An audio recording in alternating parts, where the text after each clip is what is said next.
Entonces vamos a retomar esta diapositiva que ya la habíamos visto en la clase pasada. Entonces, en su momento yo asumí que ustedes ya habían visto inmunología y les empecé a hablar de un montón de marcadores, pero ya que no han visto inmunología vamos a ir paso a paso. Entonces, acuérdense que es un virus envuelto que es de ARN y que además de eso tiene una enzima que se llama la transcriptasa reversa, que tiene la capacidad de tomar el ARN y pasarlo a ADN. La célula, el virus del VIH va a infectar principalmente linfocitos T. Entonces ustedes saben que hay dos tipos de linfocitos. ¿Cuáles son? El B y el T, ¿cierto? Entonces el linfocito T es el que se encarga de hacer toda la presentación antigénica y el linfocito B es el que va a generar los anticuerpos contra un antígeno específico o contra una proteína foránea específica. Entonces lo que sucede con el virus del VIH es que va a eliminar a todas las células que va a hacer la presentación antigénica. Entonces, ¿qué va a suceder? Que los pacientes van a tener un recuento de linfocitos T muy bajo. Y si no hay linfocitos T, pues no hay nadie que haga presentación antigénica y no hay ninguna forma de que se generen anticuerpos frente a ningún tipo de infección. Por eso es que desarrollan ese grado de inmunosupresión y un paciente con SIDA puede morir de cualquier tipo de infección. Entonces, los linfocitos T, como ustedes van a ver en su curso de inmunología, tienen un receptor en su membrana que se llama CD4. Entonces lo que va a suceder es que en este caso la llave del virus del VIH va a ser la GP120 y la cerradura del linfocito T va a ser el CD4. Entonces de nuevo, siguiendo con la idea de la llave y cerradura, ocurre la absorción, ocurre la penetración, aquí se está formando el endosoma, se desnuda el virus y luego el material genético con la transcriptasa reversa van a ir directamente al núcleo. Aquí lo que sucede es que la transcriptasa reversa lo que va a hacer es convertir ese ARN en ADN y luego ese ADN con las enzimas que veíamos que eran las integrasas vienen y se insertan en el genoma de la célula hospedera. Entonces, como ya les había mencionado en la clase pasada, uno de los grandes problemas con el desarrollo de vacunas en el caso del VIH era que la tasa de mutación, que cuando hace el cambio de ARN a ADN, pues ocurre un gran número de mutaciones. Y por ende, los viriones que se van a generar van a ser distintos genéticamente que el virión original que causó la infección en esa célula. Entonces, una de las cosas que se busca también es que cuando se diagnostica el VIH, la idea es darle al paciente antirretrovirales lo más rápido posible. ¿Por qué? Porque uno evita que el virus pueda llegar a mutar y por ende adquirir algún tipo de resistencia hacia los antirretrovirales. Entonces, en aquellos pacientes donde la terapia antirretroviral no funciona es porque ya se ha desarrollado resistencia contra los antirretrovirales. ¿Y qué quiere decir resistencia? Pues que no, lo que hace el antirretroviral es, ¿qué hace un antirretroviral? Evita que el ARN se pase a ADN. Entonces cuando se habla de resistencia antirretroviral es que al virus no le importa lo que haga el medicamento, él va a seguir pasando el ARN a ADN.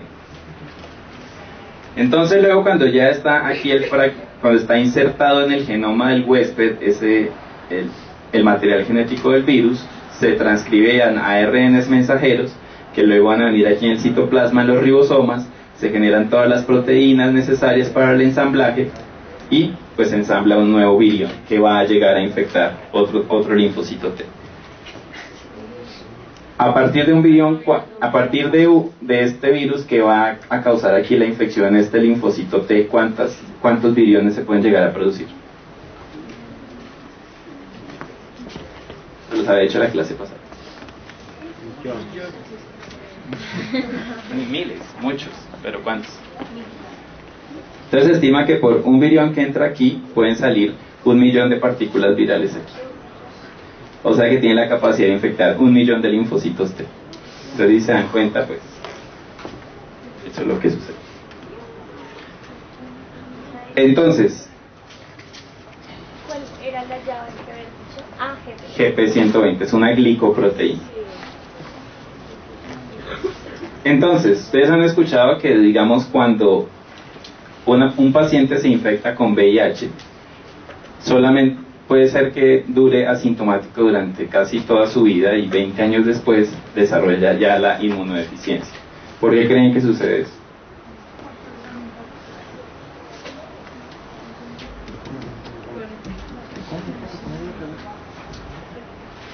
¿Qué pasa? Ustedes han escuchado que cuando un paciente se infecta con VIH puede durar la infección latente, o sea, asintomática durante 20 o 30 años y después sí ocurre la inmunosupresión. ¿Por qué creen que sucede eso?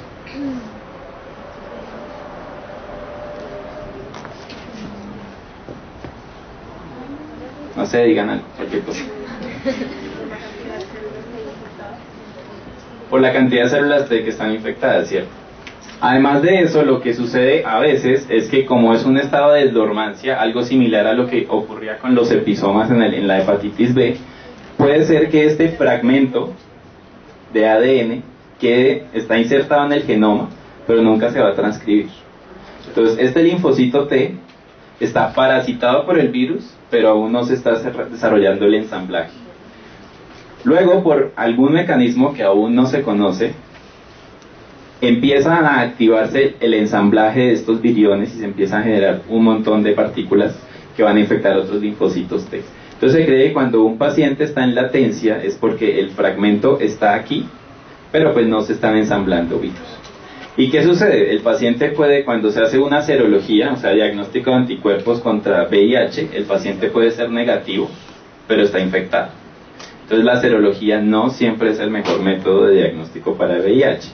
Entonces lo que se utiliza es detección de ácidos nucleicos. Entonces mediante una PCR uno puede saber automáticamente si el paciente está infectado o no está infectado. Una pregunta, digamos, yo podría decir que pues que no se expresa la enfermedad, o sea que dura un periodo de latencia porque digamos se mete en un intron y que al entrar, digamos, cuando se mete en un exón se codifica más rápido como tal y por eso la persona se infecta más rápido, o sea, se expresan síntomas más rápidos. No necesariamente, porque acuérdese que lo que ocurre en las células eucariotas es que hay una maduración del ARN. Entonces la transcripción lo que va a hacer es, va a transcribir todo el material genético que haya, pero luego puede haber una maduración del ARN en el cual ocurre el splicing y se retiran los intrones, pero eso es otra cosa distinta. Pero, ¿y no se podría meter por ejemplo en heterocromatina? Jamás No, porque la integrasa no funciona con las heterocromatinas. Entonces, en esos casos lo más viable sería hacer un examen de PCR o una prueba de PCR para poder llegar a detectar el virus. Pero pues para un sistema de salud esto es demasiado costoso, desarrollar PCRs para todos los pacientes que quieran saber si están infectados o no. Entonces, de acuerdo a nuestro sistema de salud, nosotros tenemos derecho por la EPS a 2 pruebas de diagnóstico de VIH al año. ¿Esta prueba qué es? Es una prueba de ELISA. ¿Alguien sabe en qué consiste la prueba de ELISA? Es un inmunoensayo ligado a enzima. Inmunoensayo ligado a enzima.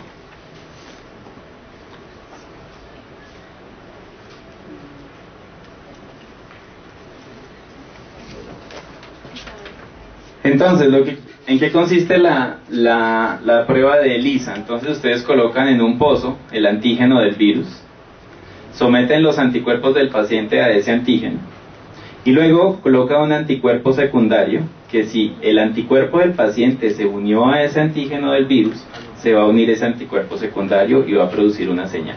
Ese es un inmunoensayo ligado a enzima. Y en eso consiste actualmente la prueba de serología para diagnóstico del VIH.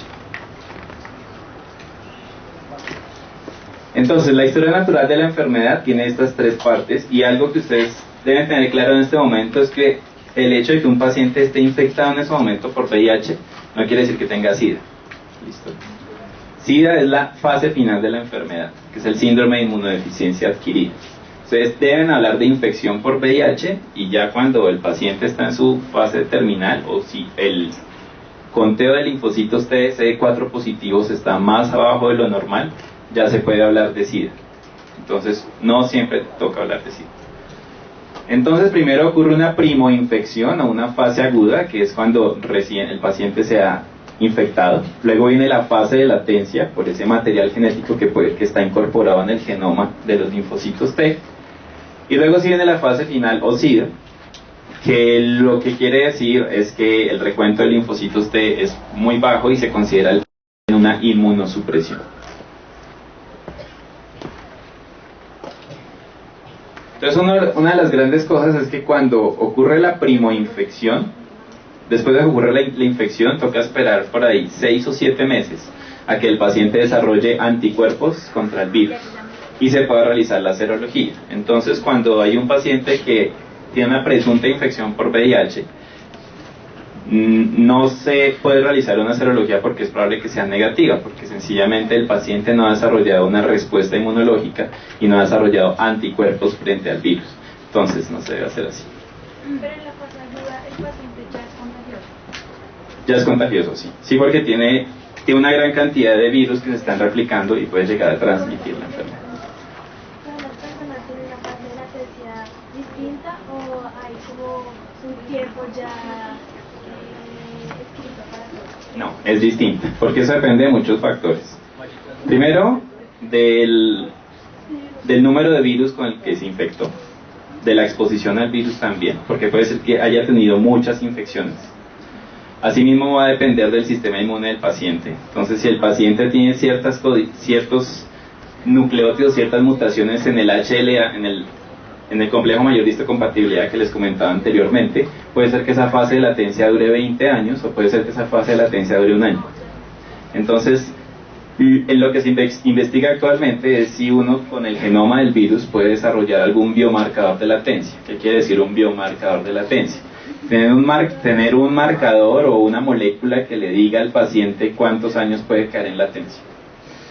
Pero pues eso es bastante complicado. ¿Preguntas? No. Entonces el diagnóstico de la infección por VIH puede ser un diagnóstico directo o puede ser un diagnóstico indirecto. Entonces, lo ideal, en un mundo ideal para el diagnóstico del VIH, ¿qué sería? Poder hacer esto: detección de antígenos, hacer cultivo celular para aislar al virus, o hacer detección de ácidos nucleicos del virus. Entonces, por una PCR se puede saber si la persona está en una primoinfección o si está en una fase aguda. Además que la fase aguda se caracteriza porque la carga viral es súper alta.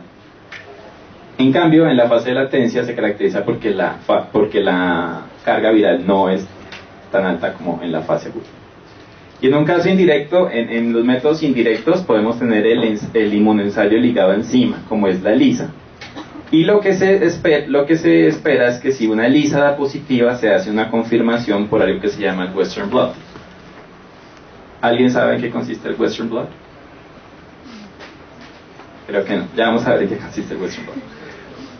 O también un inmunoblot con antígenos recombinantes. ¿Qué quiere decir un antígeno recombinante? Pues que uno insertó esos genes que codifican para los antígenos en una bacteria y esa bacteria expresa esos antígenos. Cuando ocurre eso se llaman antígenos recombinantes. Entonces, cuando hablábamos de ELISA, lo que sucede es que yo tenía un antígeno, que era el antígeno del virus, sometí a ese antígeno del virus a anticuerpos del paciente que están en el suero, y si hay anticuerpos del paciente que se unen a ese antígeno, entonces va a haber un anticuerpo secundario que va a estar marcado, que se va a unir a ese anticuerpo primario, que es el del paciente. Y si esa reacción ocurre, anticuerpo primario, anticuerpo secundario y antígeno, va a cambiar de color y eso indica infección. En el Western blot es algo similar, sino que la idea es que se hace por una electroforesis. ¿Alguien sabe o ha escuchado sobre la electroforesis? ¿Sí? Listo. Pues yo pregunto, nunca. Entonces en la electroforesis lo que hace es que uno tiene la proteína y corre esa proteína por electroforesis y luego somete los anticuerpos del paciente frente a esa electroforesis. Y si aparece una banda, quiere decir que el anticuerpo del paciente detectó esa proteína del virus.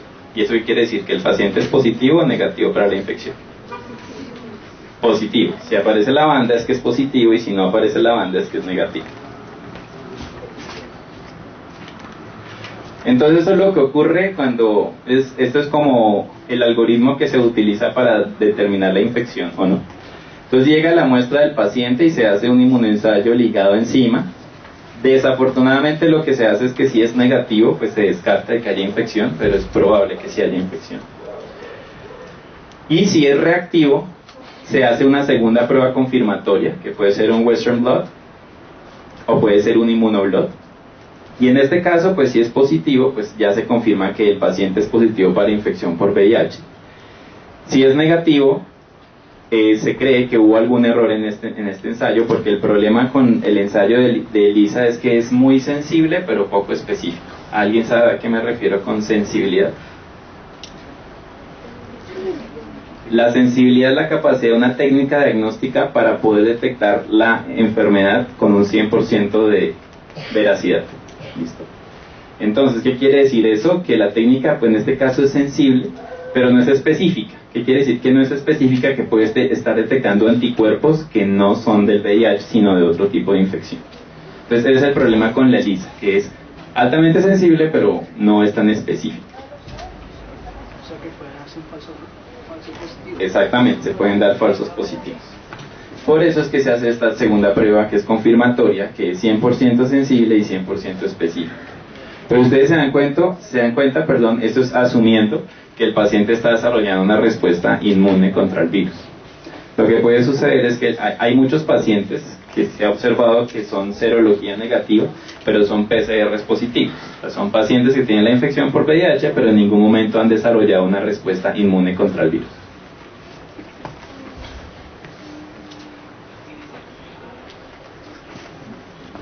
Entonces, ¿cuáles son los objetivos del tratamiento del VIH? Actualmente no existe vacuna, solo hay una vacuna en España que está en fase 2 de un estudio clínico. Es prolongar la supervivencia del paciente, retrasar la sintomatología del paciente, preservar la función inmune, retrasar la evolución viral, que era lo que yo les comentaba con las mutaciones. Entonces, cuando se detecta la infección en un paciente con VIH, lo ideal es aplicar los medicamentos antirretrovirales lo más pronto posible para evitar que siga ocurriendo multiplicación y por ende se sigan generando mutaciones que puedan generar variantes que pueden ser más patogénicas para la célula huésped. Y lo más importante es disminuir la carga viral. Entonces, si se reduce la carga viral, pues se va a reducir el número de células, de viriones que puedan llegar a infectar linfocitos T.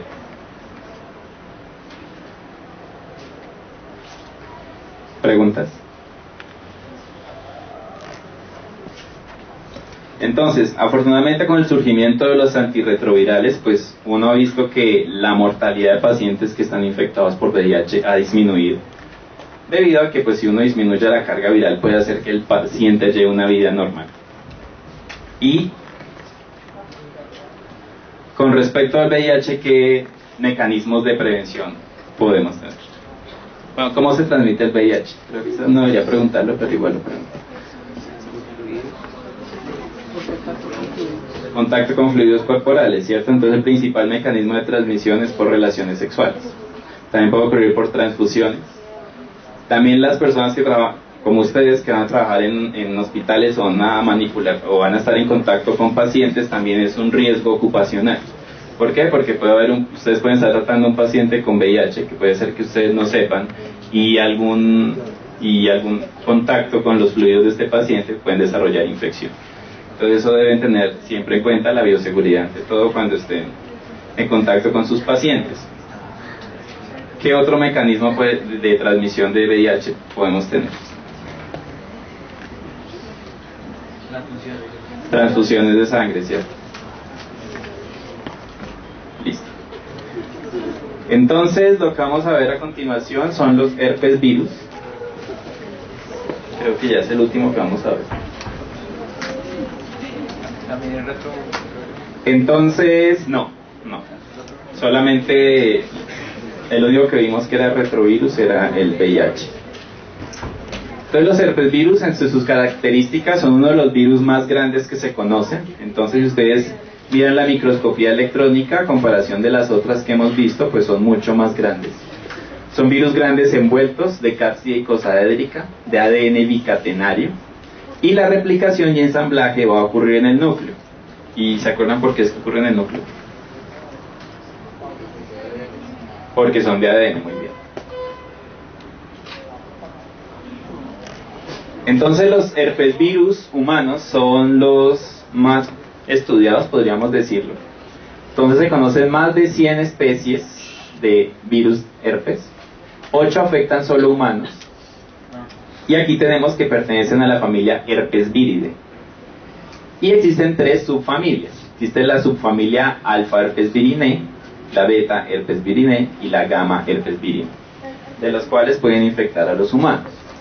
Entonces, de los virus más importantes o más conocidos dentro de esta familia, pues van a estar los virus herpes simplex 1 y virus herpes simplex 2, dentro de la Alpha Herpesvirinae. Pero también podemos encontrar, digamos, el de la varicela, que es el herpesvirus humano tipo 3. Y dentro de los beta herpesvirinae, pues encontramos otros, y uno de los más importantes aquí es el citomegalovirus. Y el citomegalovirus lo que hace, se causa la mononucleosis infecciosa. ¿Alguien ha escuchado sobre la mononucleosis infecciosa? ¿Es famosa? A veces se le conecta con la enfermedad del beso.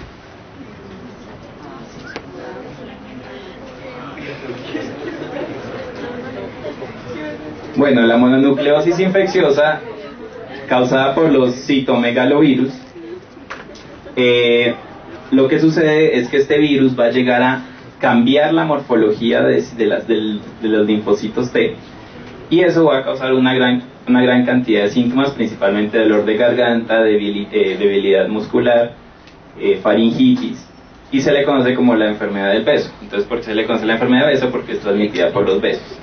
Entonces, bueno, es eso.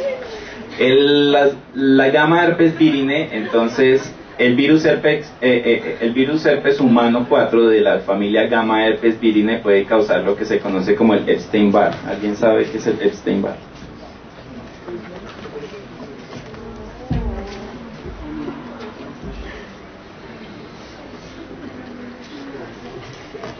¿Nunca han escuchado Epstein-Barr?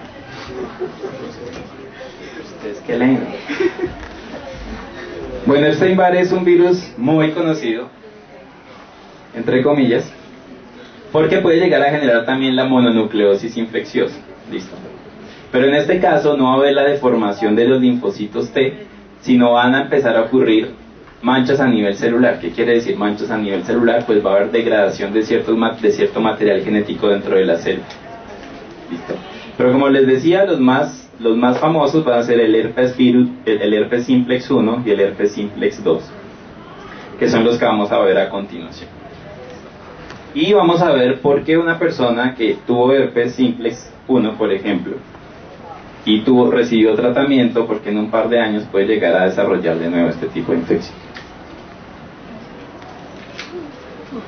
Entonces aquí está el ciclo de multiplicación, el ciclo de vida de lo que es el virus del herpes.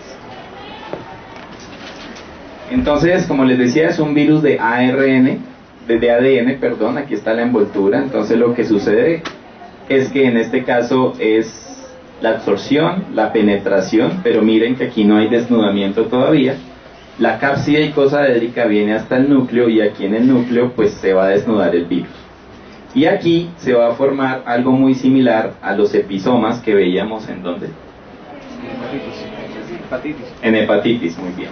Entonces, estos episomas son una de las razones por las cuales puede quedar latente a la infección, similar a lo que veíamos con la hepatitis. Pero no va a ser solo eso, ya lo vamos a ver a continuación. Entonces, ¿qué sucede acá? Pues, de nuevo el virus va a utilizar la maquinaria transcripcional de la célula huésped y va a generar todas las proteínas necesarias para poder ensamblar de nuevo. Pero miren lo que sucede aquí. ¿Cuál es una de las diferencias de este ciclo de vida con los otros que veíamos anteriormente? Que el ensamblaje es en el núcleo. El ensamblaje no estaba ocurriendo a nivel citoplasmático, sino directamente aquí. Entonces lo que va a suceder es que los ARNs mensajeros van a salir, van a traducirse en los ribosomas de la célula huésped, y luego van a volver a entrar para poder llegar a ensamblar. Entonces, si se dan cuenta, vamos a ver muchas razones por las cuales el virus del herpes puede quedar latente en las células. El primero es porque forma los episomas. El segundo es porque el ensamblaje ocurre a nivel de la membrana nuclear, y van a quedar muchos viriones en el citoplasma. Entonces, la única manera en que pueda salir ese virus a infectar otras células, ¿cuál va a ser? Lisis celular, muy bien. Entonces, la única es que hayan muchísimos viriones a nivel del citoplasma, que lo que van a hacer es romper la membrana celular. Entonces, otra de las razones por las cuales puede ocurrir latencia. Entonces, sencillamente no hay suficientes partículas virales que puedan llegar en esta célula a poder causar la lisis celular. Y otra de las razones por las cuales puede ocurrir latencia es que los virus los virus del herpes tienen cierto tropismo, les encantan los ganglios linfáticos. Entonces lo que sucede es que ellos se pueden quedar en los ganglios linfáticos escondidos por mucho tiempo, meses o años. Entonces tenemos varias razones. La primera es por el episoma que se puede formar. La segunda es porque el ensamblaje ocurre a nivel del núcleo y pueden quedar muchos viriones en el citoplasma que tienen que romper la célula para poder llegar a infectar otra célula. Y la otra es que los ganglios linfáticos pueden quedar en estado de dormancia. Y puede ocurrir dos cosas. Una, que existan muchísimos viriones acá que puedan llegar de nuevo a causar la infección. O la otra es que se queden ahí y ciertas características ambientales hacen que se despierte ese virus y se pueda volver a generar herpes. Entonces, como les decía, vamos a ver dos, que va a ser el herpes virus, el herpes simplex tipo 1 y el herpes simplex tipo 2. Entonces, se cree que cuando un paciente está infectado con el tipo 1, va a ocurrir de la cintura para arriba, y cuando está infectado por el tipo 2, va a ocurrir de la cintura para abajo. Entonces, cuando un paciente está infectado con virus herpes simplex tipo 1, se puede generar encefalitis, queratoconjuntivitis, puede haber gingivostomatitis, amigdalitis, faringitis, esofagitis. En el caso del virus herpes simplex 1, en el caso del virus herpes simplex 2, principalmente van a ser afecciones a nivel genital y perianal. Y cuando hay a nivel genital y perianal puede llegar a causar transmisión vertical cuando una mujer está en embarazo. ¿Qué es panadizo?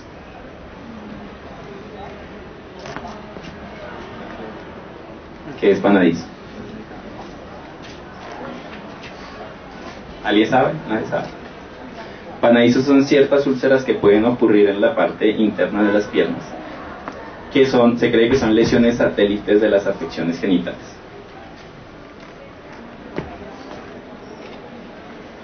Entonces, a nivel de herpes simplex 1, entonces se pueden generar este tipo de ulceraciones a nivel de los labios, o también a nivel de las encías, e incluso a nivel de la lengua. También aquí a nivel de las encías se pueden ustedes cuando vean las diapositivas en su casa podrán ver las alteraciones. Entonces se generan este tipo de ulceraciones que pueden llegar a ser autolimitantes en cierto punto, y si no son autolimitantes hay que tratarlas. Si alguien sabe con qué se trata este tipo de herpes, con aciclovir, muy bien. Entonces con aciclovir se puede llegar a reducir lo que sucede es que se elimina la carga viral que hay en esta zona, pero no elimina todos los virus por siempre. Entonces van a quedar ciertos virus latentes. Entonces, dependiendo de ciertas condiciones ambientales, los pacientes pueden volver a generar este tipo de ulceraciones. En el caso del virus herpes simplex 2 es mucho más complicado, porque en este caso el aciclovir es un tratamiento de por vida, y es probable que las ulceraciones que aparecen a nivel genital queden allí así el paciente esté tratado con aciclovir. Y además la persona va a tener la capacidad de infectar a otra persona por siempre. Entonces, aquellas personas que son diagnosticadas con herpes simplex virus 2, sencillamente lo que se les sugiere es abstinencia sexual o tener relaciones sexuales con protección, pero existe el riesgo de transmisión. Con respecto al diagnóstico, cuando es un herpes simplex tipo 1, generalmente las lesiones son tan características que pues con un examen físico uno puede saber que es herpes y se puede tratar con aciclovir. Pero cuando ya es a nivel genital, las ulceraciones a veces se parecen a condilomas causadas por sífilis, entonces se tiene que hacer un raspado de la zona genital para poder hacer el diagnóstico. Entonces hace la tinción de los exudados de la lesión, se puede hacer un cultivo celular convencional, algo que se llama el Shell Vial, que es un reactivo específico que se le hace a los exudados para poder detectar antígenos del virus. Detección de antígenos mediante métodos de serología o amplificación de ácidos nucleicos, o sea, por una PCR. Entonces son primers específicos contra un gen del virus de la hepatitis, del virus herpes simplex 2. O la más utilizada es la serología. Entonces lo que se hace sencillamente es tomar una muestra de sangre, obtener el suero y enfrentar ese suero contra antígenos del virus. Entonces dentro de los métodos serológicos encontramos la ELISA, por ejemplo, y también la inmunofluorescencia indirecta. Entonces la serología está en negro porque es una de las más utilizadas actualmente, y aquí en Colombia el sistema de salud tiene estandarizada la serología para el diagnóstico de herpes simplex 2. Bueno, ¿preguntas? Entonces, para saturarlos más de información, aquí está la tabla que les había construido. Entonces, aquí está el nombre del virus, las características morfológicas del virus, las enfermedades que puede causar el virus, la patogenia, la transmisión, el tratamiento, el diagnóstico de laboratorio y su prevención. Entonces aquí ustedes se encuentran el virus del herpes simplex tipo 1, tipo 2, varicela, el citomegalovirus, el virus del Epstein-Barr,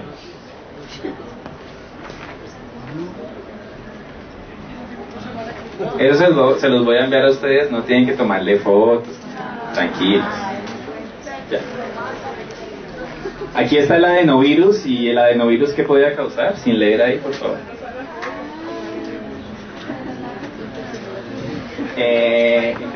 Infecciones respiratorias, muy bien. Está el virus de la influenza, que ya lo habíamos visto, el virus del sarampión, paperas, rubeola, parainfluenza. Están los poliovirus, los coxsackievirus, el virus de la hepatitis, los reovirus y los rinovirus. Existen muchísimos virus, también hay virus que afectan a plantas y virus que afectan a otro tipo de animales. Entonces yo solo coloqué aquí los de importancia a nivel clínico, nivel que afectan a los humanos, que es lo que nos interesa pues para fines de este curso. ¿Listo? ¿Preguntas?